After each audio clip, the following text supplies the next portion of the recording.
नमस्कार साथियों, एक बार फिर से आप सभी का स्वागत करते हैं हमारे YouTube चैनल थानागाजी एजुकेशन पर।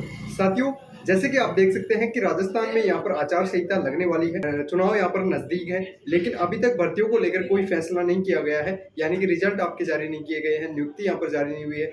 काफी स्टूडेंट्स को प्रॉब्लम हो रही है। तो यहाँ पर जो हमारे लीडर हैं राजस्थान कर्मचारी चयन बोर्ड उपेन यादव, वो लगातार प्रयास कर रहे हैं कि जो आचार संहिता है उससे पहले आपके रिजल्ट है वो डिक्लेयर हो जाए और जो वैकेंसियां जो निकाली गई थी उनकी विज्ञप्तियां जारी हो जाए। तो साथियों, सुनना कि जो उपेन यादव है वो क्या बोल रहे हैं।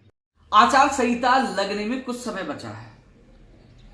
पहली बार माननीय मुख्यमंत्री जी ने कहा कि ये बजट युवाओं को समर्पित है और 1 लाख पदों पर भर्ती की घोषणा की। लेकिन मुझे समझ में नहीं आ रहा कि ये षड्यंत्र है कि लापरवाही है या जानबूझकर माननीय मुख्यमंत्री जी को गुमराह किया जा रहा है। क्योंकि इन शब्दों को मैं प्रयोग तब कर रहा हूं जब राज्य सरकार ने पशु परिचर भर्ती की वित्तीय स्वीकृति दे दी, अभ्यर्थना कर्मचारी चयन बोर्ड पहुंचा दी, तो उसकी विज्ञप्ति जारी क्यों नहीं की गई? जब रीट पात्रता परीक्षा के लिए जब मुख्यमंत्री प्रमुख सचिव से मिला, सीएम ओएसडी से मिला, सचिव से मिला, सबसे मिला, सबने कहा हमने नोट भेज दिया, रीट पात्रता परीक्षा में सरकार को कोई आर्थिक बाहर नहीं आता, पात्रता परीक्षा है, तो उसकी परीक्षा की घोषणा क्यों नहीं की गई? 10 अगस्त को मुख्यमंत्री पर ओएसडी देवाराम जी को दिया, प्रमुख सचिव को दिया, सबने सहमति जताई और सीएम अधिकारियों से बात हुई कि हमने नोट भेज दिया, तो इसकी विज्ञप्ति क्यों नहीं जारी की गई? जब राज्य सरकार ने पंचायती राज जैन भर्ती की 550 पदों पर वित्तीय स्वीकृति दे दी और यह निर्णय लिया कि नियम संशोधन किया जाएगा, तो नियम संशोधन क्यों नहीं है? क्यों विज्ञप्ति जारी क्यों नहीं हुई? वही कनिष्ठ अनुदेशक भर्ती के नियम संशोधन हो गए, वित्तीय स्वीकृति मिल गई, तो अभी तक इस भर्ती की विज्ञप्ति जारी क्यों नहीं हो पा रही? शिक्षा विभाग में 3800 पदों पर first grade, second grade, librarian third grade, second grade की वित्तीय स्वीकृति मिल गई। विभाग के पास वो अभ्यर्थना की वो लेटर पूछ गया, तो उसके बाद उसकी विज्ञप्तियां जारी क्यों नहीं हो पा रही? हालांकि डीपीसी होगी, पदों की संख्या बढ़ सकती है, लेकिन उनकी विज्ञप्तियां तो जारी हो सकती थी। माननीय मुख्यमंत्री जी, प्रदेश के 40 से 50 लाख युवा बेरोजगार आक्रोशित है, नाराज है। ये वीडियो के माध्यम से मैं आपको अवगत कराना चाह रहा हूं। मैंने आपसे मिलने का समय लिया था, ओएसडी साहब ने कहा था आपको जल्द मिलाया जाएगा, लेकिन मुझे लग रहा है जब तक आपसे मुलाकात होगी तब तक समय निकल जाएगा और आचार संहिता लग जाएगी। इसलिए मैं हाथ जोड़ के अपील कर रहा हूं कि जब आपने कई भर्तियों की वित्तीय स्वीकृति दे दी, आपने नियम संशोधन की हरी झंडी दे दी, तो फिर लापरवाही क्यों की जा रही है अधिकारियों के द्वारा? युवाओं की अनदेखी कहीं ना कहीं इसमें कोई बड़ा षड्यंत्र है। कोई अधिकारी नहीं चाहता कि सरकार भर्ती करे और युवाओं को युवाओं को साथ पाए। ऐसे में मैं आपसे हाथ जोड़कर निवेदन कर रहा हूं, जब रीट पात्रता परीक्षा हो सकती है, जब इन भर्तियों की वित्तीय स्वीकृति दी है, उनकी विज्ञप्तियां जारी हो सकती है, तो ऐसा क्यों नहीं किया जा रहा? तत्काल आपको एक्शन लेना चाहिए। मैं आपसे मिलने की पूरी कोशिश कर रहा हूं, लेकिन जिस प्रकार मैं आपको उदाहरण देना चाह रहा हूं, सामान्य विभाग में 3800 पदों पर वित्तीय स्वीकृति मिली, वही संस्कृत शिक्षा विभाग में कंप्यूटर अनुदेशक भर्ती का अनुमोदन हो चुका है। वहीं 2200 से ज्यादा पदों पर अध्यापक भर्ती है, फर्स्ट ग्रेड है, सेकंड ग्रेड है, पीटीए लाइब्रेरी है, जो कई महीनों से ये कह रहे थे कि सितंबर में विज्ञप्तियां जारी हो जाएंगी, लेकिन जारी नहीं हो पाई। मैं एक बार नहीं, दर्जनों बार संस्कृत शिक्षा विभाग के निदेशक से मिला हूं, लेकिन हर बार आश्वासन दिया, हर बार युवाओं को मैंने कहा, युवाओं ने विश्वास किया, युवाओं ने कहा हाँ सरकार भर्ती निकालेगी, लेकिन इन भर्तियों की विज्ञप्तियां क्यों जारी नहीं की गई? कौन इसमें षड्यंत्र कर रहा है? इसकी जांच आपको करनी चाहिए, युवाओं के साथ न्याय करना चाहिए। वही अध्यापक भर्ती में आपने पद बढ़ाने की घोषणा की और फिर अचानक 4500 पद कम कर लिए गए। माननीय मुख्यमंत्री जी, 4500 पद भी जोड़ने चाहिए जिससे युवाओं को राहत मिल सकती है। आपने ही राहत दी थी, आपने कहा था कि इसमें पदों की संख्या बढ़ाकर मैं युवाओं के साथ न्याय कर रहा हूं जब पेपर लीक हुआ, लेकिन वो 4500 पद कम कर दिए गए। मध्य प्रदेश और दिल्ली की तर्ज पर त्यागपत्रित पदों पर एक और सूची जारी करने की मांग हम कर रहे हैं। जब क्रम वाइज ज्वाइनिंग नहीं दे पा रही सरकार, तो कम से कम त्यागपत्रित पदों पर सूची निकालने का नियम किया जाए और तत्काल 4500 पद जोड़ा जाए, जिससे हजारों युवाओं को फायदा हो सके। बिजली विभाग, रोडवेज विभाग, इन भर्तियों की फाइल कई बार जा चुकी है और ये विभाग माननीय मंत्री जी आपका है, लेकिन अभी तक वित्तीय स्वीकृति नहीं दी गई। जब सरकार की मंशा है, विभाग से जब भर्तियों का प्रस्ताव जा रहा है, तो वित्तीय स्वीकृति क्यों नहीं दी गई? क्यों इनकी विज्ञप्तियां जारी नहीं की जा रही? सवाल है, क्या वित्त विभाग नहीं चाहता? क्या इसके पीछे कौन है?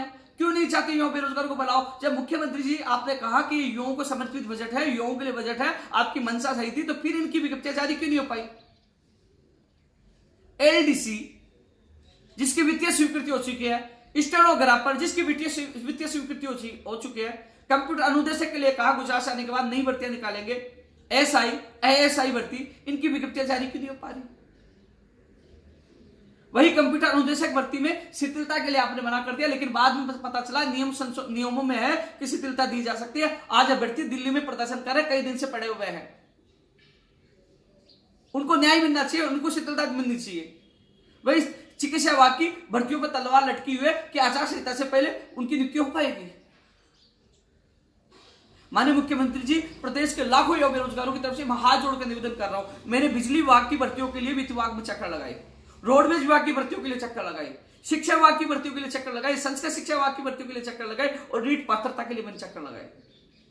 मैंने एक विभाग नहीं छोड़ा, हर जगह मैंने चक्कर लगाए। पंचायत राज जैन भर्ती के लिए पंचायत राज विभाग में चक्कर लगाए, खनिज अनुदेशक भर्ती के लिए चक्कर लगाए, जो लंबित भर्तियां हैं उनके लिए आपके अधिकारियों से लेकर हर विभाग में मैंने चक्कर लगाए, हाथ जोड़े। लेकिन ये स्थिति कैसे हुई मुझे समझ में नहीं आ रहा कि जब भी मैं मिलता मुझे आश्वासन दिया जाता कि हाँ हम इन भर्तियों करेंगे, रीट पात्रता भी निकालेंगे, नई भर्तियां भी निकालेंगे, नियम संशोधन भी करेंगे।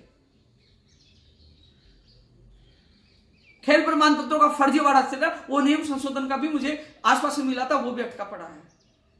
इसलिए मैं युवाओं की तरफ से हाथ जोड़कर निवेदन कर रहा हूं कि अब समय कम बचा है। मैं मिलने के समय भी आपसे इसलिए मांग रहा था, आपको अवगत करा पाऊं। जब राज्य सरकार ने कई भर्तियों की वित्तीय स्वीकृति दे दी, कई भर्तियों के लिए जब नियम संशोधन की प्रक्रिया शुरू कर दी, तो फिर इनको अटका कौन रहा है? मैंने हर बार कहा है कि चुनाव में युवाओं की बड़ी भूमिका रहेगी, जीत की चाबी युवाओं के पास रहेगी। जब 40 से 50 शिक्षित युवा बेरोजगार 50 लाख युवा बेरोजगार नाराज हो जाएंगे, तो फिर उनसे जुड़े हुए एक व्यक्ति से 5 सदस्य जुड़ते, 2.5 करोड़ से ज्यादा वोट होते जो समीकरण बदलने का काम करेंगे। इसलिए युवाओं के अनदेखी न हो, युवाओं को न्याय मिले। मैं हाथ जोड़कर प्रदेश के लाखों युवाओं की तरफ से हाथ जोड़कर निवेदन कर रहा हूं कि मुख्यमंत्री जी आप तत्काल इस पर संज्ञान लें और इन मांगों को पूरा करें और मुझे मिलने का समय दें, जिससे मैं आप लोगों को आपको अवगत करा सकूं कि किस प्रकार लापरवाही, किस प्रकार गलती की गई, जिसके दर्शन के युवा बेरोजगार आक्रोशित है। और यदि युवाओं के साथ न्याय नहीं होता और ये अनदेखी जारी रहती है, तो कहीं ना कहीं मैं आज पुनः कह रहा हूं, जो सरकार रिपीट हो सकती थी वो रिपीट इस वजह से नहीं हो पाएगी क्योंकि युवाओं की अनदेखी की गई। क्योंकि आपने चाहा बजट में 1 लाख भर्ती की घोषणा करके, जिसमें आपने 21,000 चिकित्सा विभाग में निकाली है और 13,000 पदों पर आपने सफाई कर्मियों को निकाली। इसके अलावा कोई भर्तियों की विज्ञप्तियां जारी नहीं है। कई ऐसी भर्तियां जिनका नियम संशोधन में फाइल अटकी पड़ी है, वो संस्कृत शिक्षा विभाग हो, कई विभागों युवा इंतजार कर रहा है। मैं सरकार विरोधी नहीं हूं, मैं युवाओं की पीड़ा आपके सामने रख रहा हूं क्योंकि मैं कल से देख रहा हूं जो इंतजार रीट पात्रता का कर रहे थे वो तैयारी कर रहे थे। रीट पात्रता आएगी, हर साल कराने का नियम है। 7 जून को युवा बेरोजगार महासम्मेलन में शिक्षा मंत्री जी ने हमारे उस सम्मेलन में घोषणा की।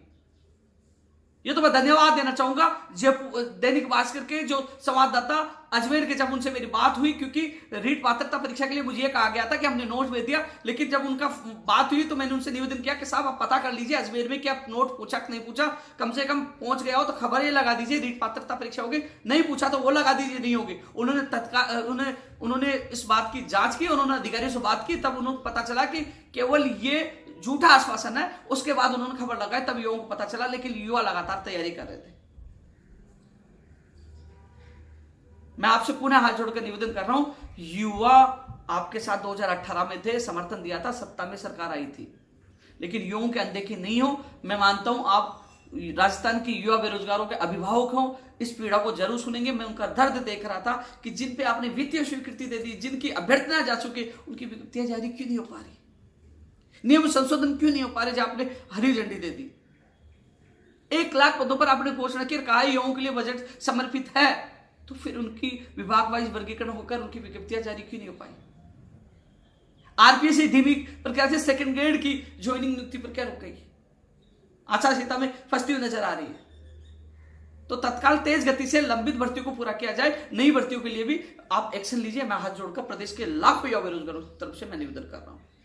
और आपसे मिलने के लिए मैंने कई बार समय मांगा, लेकिन मुझे लगा कि मैं मुलाकात करूंगा तब तक आचार संहिता लग जाएगी, क्योंकि समय अभी तक नहीं मिला, और आचार संहिता लग जाएगी तो युवाओं को सपनों को धूमिल करने का काम हो जाएगा। इसलिए हाथ जोड़कर निवेदन कर रहा हूं कि आप कुछ कर सकते हो। राजस्थान के लाखों युवाओं को, यानी कि 40 से 50 युवाओं को आपसे बड़ी उम्मीद है, और आचार संहिता तक वो उम्मीद कर रहे हैं कि मुख्यमंत्री जी कभी भी मीटिंग लेकर युवाओं के साथ राहत प्रदान करने का काम कर सकते हैं। और ऐसा नहीं होता तो मैं आपसे पुनः निवेदन कर रहा हूं, युवाओं में बड़ा आक्रोश है, और आचार संहिता के बाद सोशल मीडिया पर हर जगह देखना माननीय मुख्यमंत्री जी, ये आक्रोश बाहर आएगा, क्योंकि आपकी मंशा सही थी, लेकिन कहीं ना कहीं इसमें बड़ा षड्यंत्र और बड़े चालबाजी की गई थी। क्योंकि इन भर्तियों को क्यों रोका गया, क्यों विज्ञप्ति जारी नहीं की गई, क्यों नियम संशोधन समय पर नहीं हुआ, इस पर विचार करें और युवाओं के हित में फैसला ले। धन्यवाद।